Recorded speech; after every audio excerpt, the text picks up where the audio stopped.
Carl Boys is our first player who has booked himself a place in the semi-finals. Thanks for joining us here on ESPN.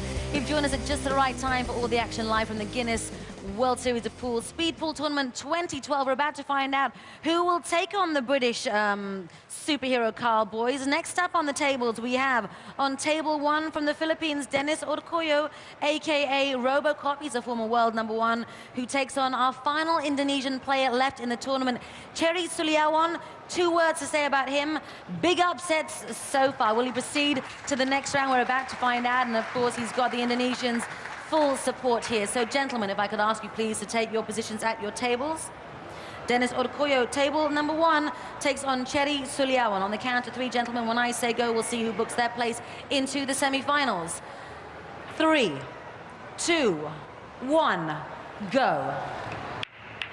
Favourite going into this one will definitely be Robocop, aptly named, as Robocop was, of course, half man, half machine, and that is something that Dennis Orcollo is when it comes to pool. He is methodical about his job and his business, and he will be out there to not miss balls and make sure that he posts a quick time. Suliawan has already made a mistake, somewhat fortuitous when it came through to the first game. Ko Pin-yi in the round of 32. He beat him with literally the last hit of the ball.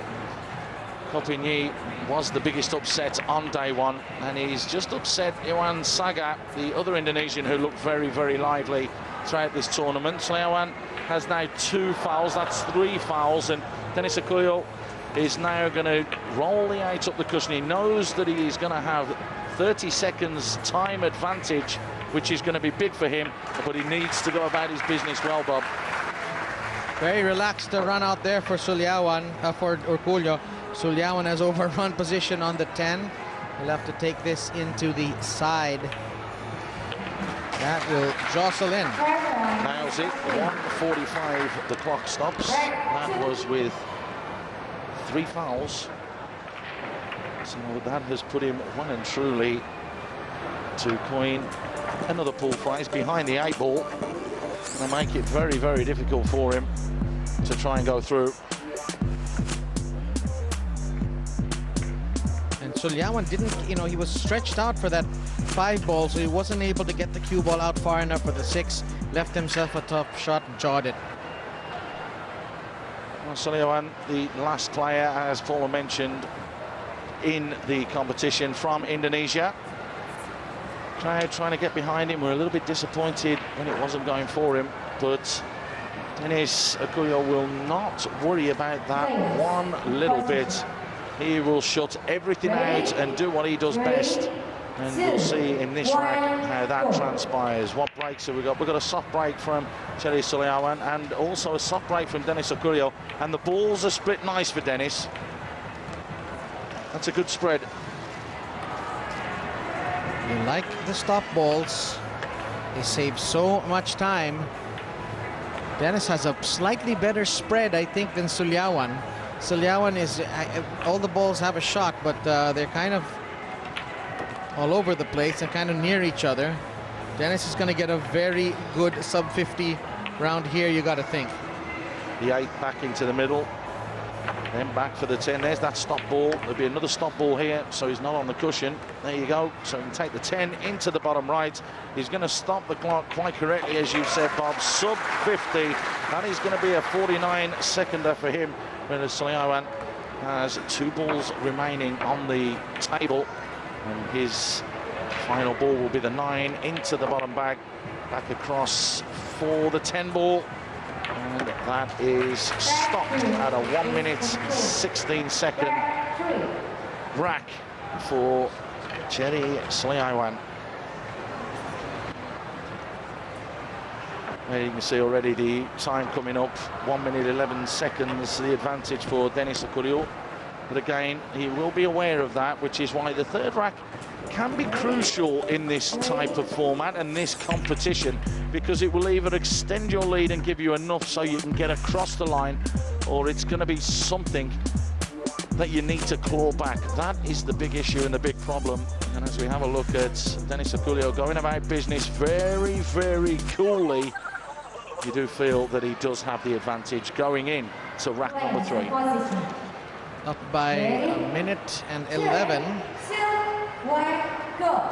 And you know, when you get a lead like this, Paul, you can kind of relax a bit and just take care of potting the balls.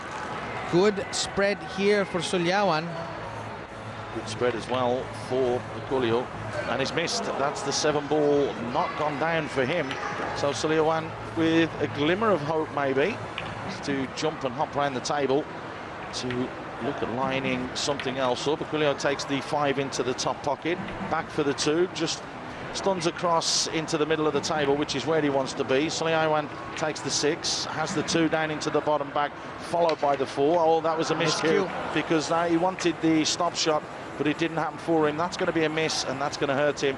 Denis Orcollo will run out this rack very, very comfortably now and gain more time on Chery Suliawan, which will mean that he will probably advance, but we still have 2 racks, so 105 with just the single error there from Denis.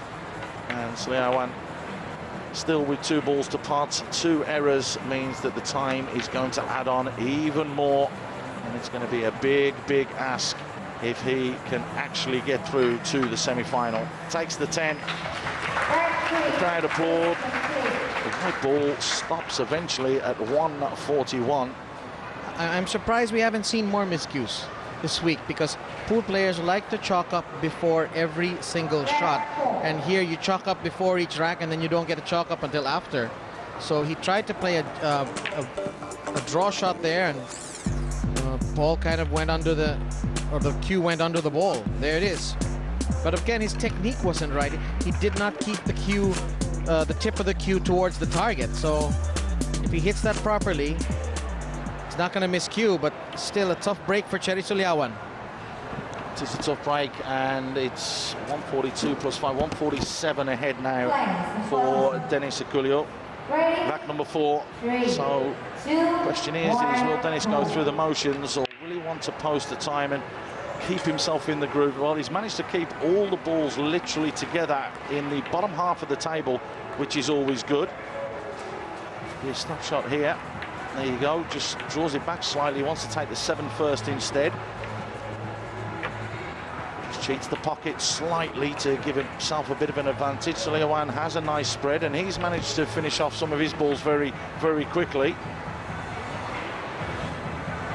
Denis looking good and comfortable in this one. The 2 ball next. Into the top pocket again. Rather than taking the ball into the middle, it's easier to run it down the rail, which is what they do, these top pool players. The 8 goes in, it's going to be the 10. It's going to be a good, fast time for Orcollo. Clock is going to stop at 50 seconds. Suliawan still has the 9 and now the 10 to dispose of. And again, he's going to go just a little bit further behind. And you have to say it's going to be game, set and match to Denis Orcollo, all barring a miracle. Orcollo on course for getting a sub 5-minute score, and very consistent. You know, his longest rack was minute 5 and his fastest was 49. Consistency right across the board there. No problem from Denis, but again, you have to have that little bit of luck. We've been speaking to the players, haven't we, Bob? Particularly off the break, and the not having clusters, but having good spreads and the ability to hit plenty of stop shots. Absolutely, and seeing the stop shots, seeing the pattern as a stop shot pattern, as opposed to, you know, seeing the first shot that you see. I think Chris Melling is very good at that. Seeing the patterns and, you know, seeing one shot after another from the same spot, so you don't need to move around. Rack 5, and the spread is quite good for both players, to be fair. Suliawan has just ricocheted off the 2 ball and given himself a harder 9 ball take. Denis Orcollo will take the 1 into the middle bag. Has the option of the 7 in the top, but elects to stay down table. Denis playing, I think, an intentional foul there. It doesn't really matter since he's so far ahead. Takes the 7 on now. Now it'll be the 9, the 5, the 3, the 8 all beckoning. Just checks back inside for the 8 in the bottom bag as Suliawan chases round and will take the 5 into the top corner. An easy run out here for Dennis. He did take that time penalty for the push, but it doesn't matter. Purely and simply, he has time in the bag. Suliawan has a real tough cut here on the 8 ball, makes it very well, but that cue ball goes round all the cushions and it takes far too long. Is that going to be a scratch? It's going to be close. Well, the crowd like that one. Dennis Orcollo posts a 1 minute 11 seconds to finish in 4:56. One final foul, so only 2 fouls throughout the whole of that rack in the quarter-final for Dennis. And Suliawan puts up a 140, which isn't going to be good enough, and we have our first semi-finalist. It is, oh sorry, our second semi-finalist. We have the first part of the semi-finals confirmed. Carl Boyce will take on Dennis Orcollo a little bit later on to see who will go through to the grand final in the Guinness World Series of Pool 2012. A little bit too far to go for Chery Suliawan. He tried incredibly hard, but again, he got very lucky in the opening encounter when the round of 32, as we mentioned, against Ko Pin-Yi. Unlike Dennis Orcollo, he did struggle against the Fendi because he was ill the night before. It was a little bit tough for him. As we have a look, the semi-final has been confirmed. Carl Boyce will be on table 1. He will take on RoboCop Dennis Orcollo on table 2. That'll be the first semi-final a bit later on, but what we've got coming up next is a cracker. Torsten Holman, the hitman, will take on Chris Melling, who has set this tournament alight. More great action and the third quarter final after this short break.